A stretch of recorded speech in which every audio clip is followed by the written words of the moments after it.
Today I want to show you how I created these paintings with alcohol inks. It took me a little bit, I'm not gonna lie, until I got to this place. It is a bit of a learning curve if you have never worked with alcohol inks before. Please feel free to fast forward to the part where I'm painting if you don't want to watch my trials and tribulations.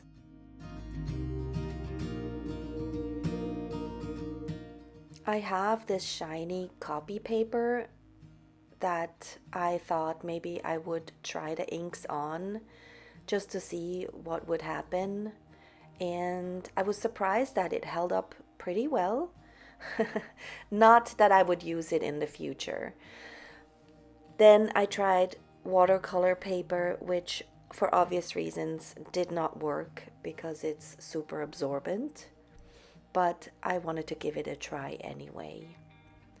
And then I finally went ahead and cut down the Yupo paper that I purchased just into a smaller size so I wouldn't waste too much. And now I'm ready to use the inks on the paper that is meant for alcohol inks.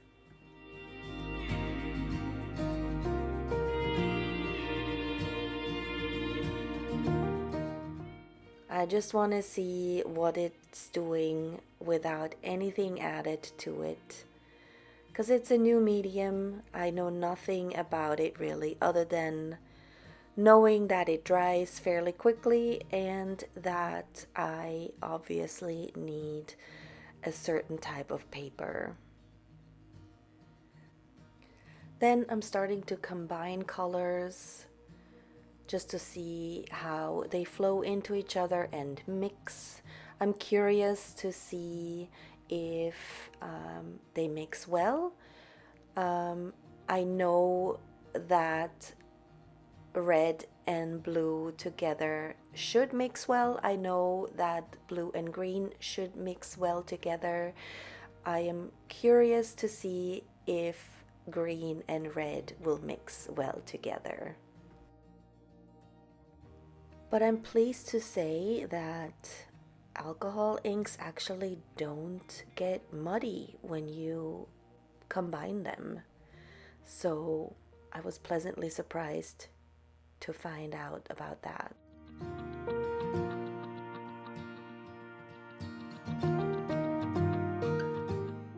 I am using the heating tool in an attempt to make the inks move, but as you can see, it immediately dried everything up and it did not work at all.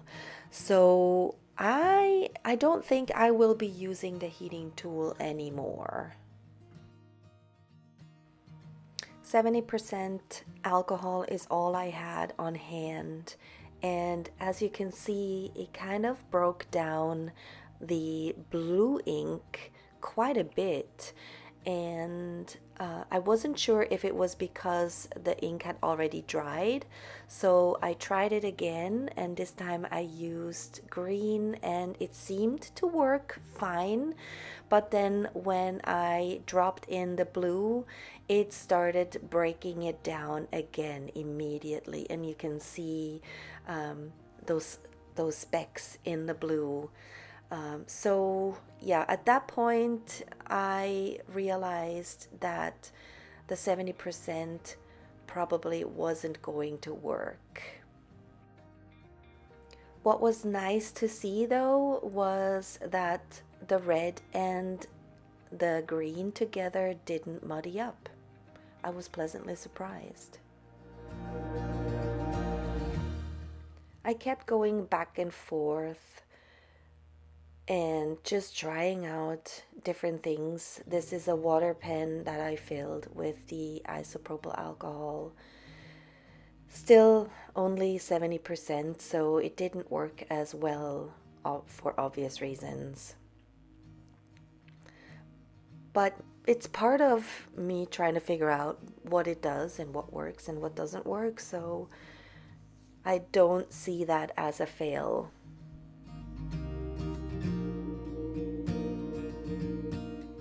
Then I thought I would try out another piece of paper, and you can see I'm putting a bunch of that ink on the paper.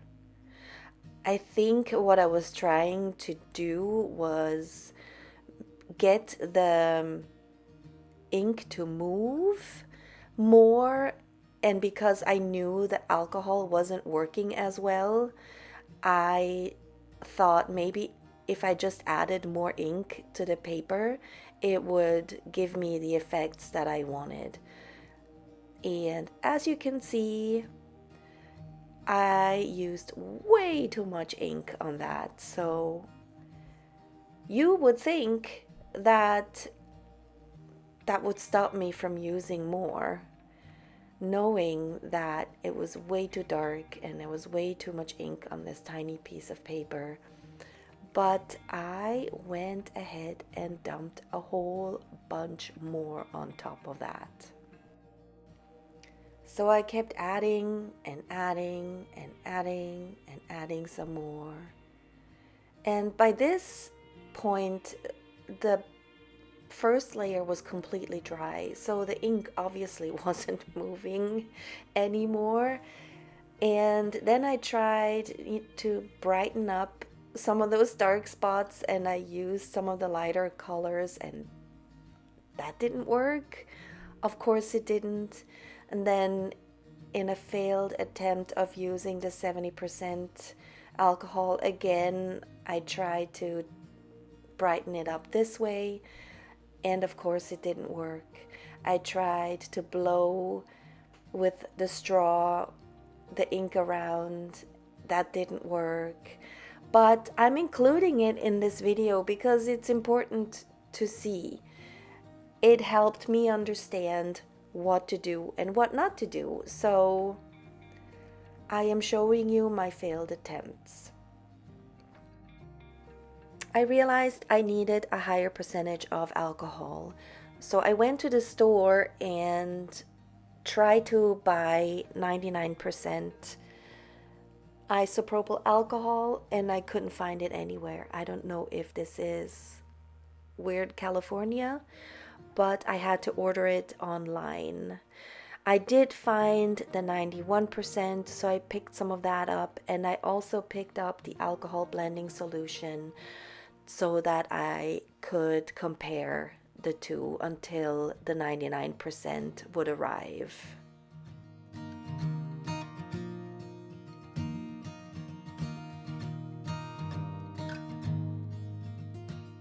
This is the alcohol blending solution, and wouldn't you know, it works so much better.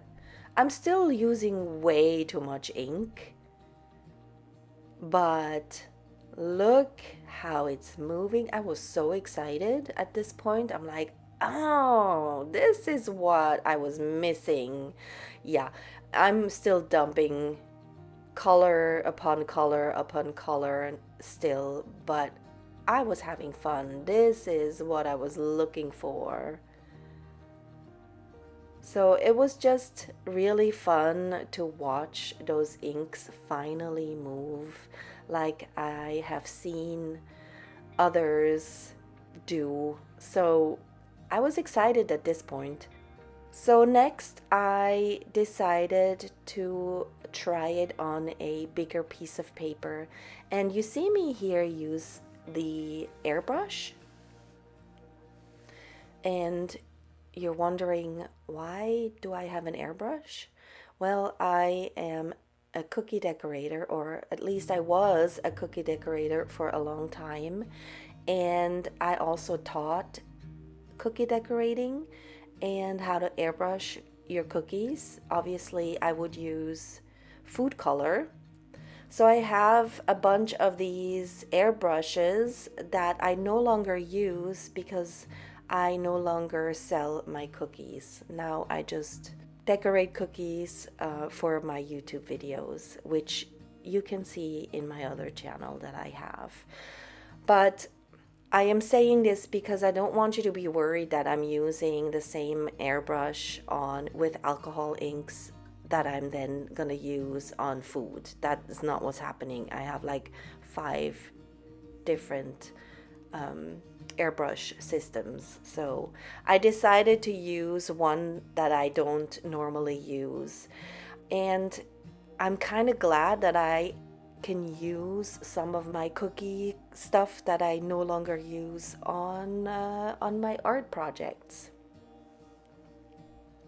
So after a lot of trying and playing, this is what I came up with.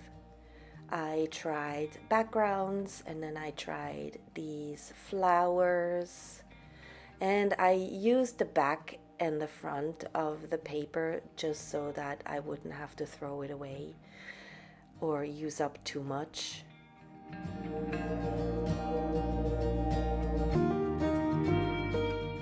I really enjoyed this one. This one was fun. And this one, I used the backside of some more trials that I did. I'm probably gonna end up using these for something else just so I don't have to throw them away. I tried to blend just the rainbow colors to see if they would muddy or not, and then I sprinkled some of the alcohol on top. I enjoyed this one as well. So yeah, there's definitely lots of different techniques here. These are drips of ink, and then I let them dry and doodled on top. I tried my water brush again to see if that would work, and then I dripped some alcohol on top. And these were my first tries where I used way too much ink.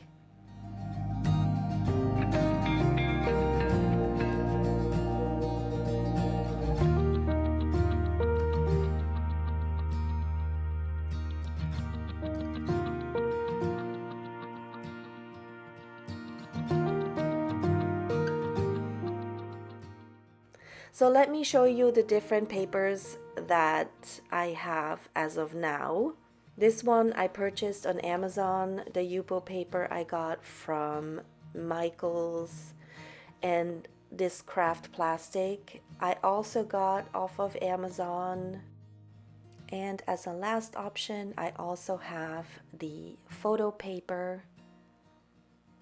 And I learned that you can only use the back side. The front will just absorb the ink immediately, which is what it is supposed to do, is what it's made for. You don't want your photos to smear. Unfortunately, however, the Epson brand has Epson printed all over the back side. So I think if you just bought generic photo paper, it might not have that. I did try to use the photo paper just to see if I could use it. And after I was done, I realized that the inks will actually cover it up and you're not going to be able to see it. Although I still probably would prefer a paper that has nothing printed on the back. I quickly want to talk about the gold that I'm using. As you can see, it is my own concoction. I did not want to go out and buy the piñata brass that everybody else is using just yet. I had this highlighter gold powder that I still had from my cookie decorating days, and I thought I would give it a try, and it seems to work pretty well, although I don't have anything to compare it to, and I don't know how well it will hold up in the end, but for now it's working for me. Once I've used that up, I will probably go ahead and buy the coveted piñata brass that everybody else has. But for now, this seems to work. I tried it with 99% isopropyl alcohol, and I also had some Everclear in my cupboard from my cookie decorating days. So I'm happy to report that both of them for now will do the trick. So here are some tools that I tried. Well, I tried the heat gun, which I didn't like because it only has one setting, so it dries way too hot, way too fast. Then I tried the straw, and I also didn't like it because I inhaled way too many fumes this way. Uh, so I will not be using the straw anymore. The hair dryer I have not used yet. It took me a little while to find the right one, but I will get back to you in a later video once I've actually used the hair dryer. I think what's important is to find one that has around 500 watts and has a cool setting. So this one has the high, low, and cool setting, which a lot of people prefer. And lastly, my air gun, which I have been using and I love as of now. So I don't expect you to go out and buy one, but this is the brand that I'm currently using. And no, I do not use it on cookies anymore. But let's get into creating something finally. I have now learned that I only need about a drop in order to get some nice colors. And I'm also using the isopropyl alcohol now, and I think I'm using the 91%. I am trying to move the ink with my airbrush. It's not really working so well. I think I realized I had it on the lowest setting. So I'm looking at it and I hate it. And I wasn't gonna include it in this video, but again, I want you guys to see what goes on behind the scenes as much as possible. Obviously, if I left everything in, it would be a 4-hour video and nobody wants to watch that.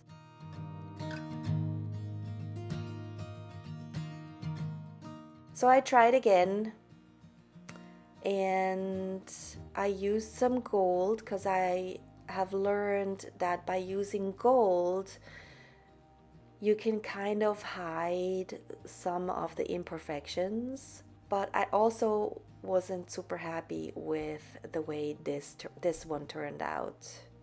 I don't know if it was the color choices or what was going on. It wasn't going my way either. I hated how the paint was pooling on the bottom of my page, and I got distracted by that. I didn't like the shape it created, so I was about to give up and come back to you guys saying, listen, it's not working yet. I need to go back to the drawing board. I have no idea what I'm doing. I kept going with this one though because I was determined to show you something. But I just knew that I wasn't super happy with the way this one turned out either. So I ended up putting that one to the side as well.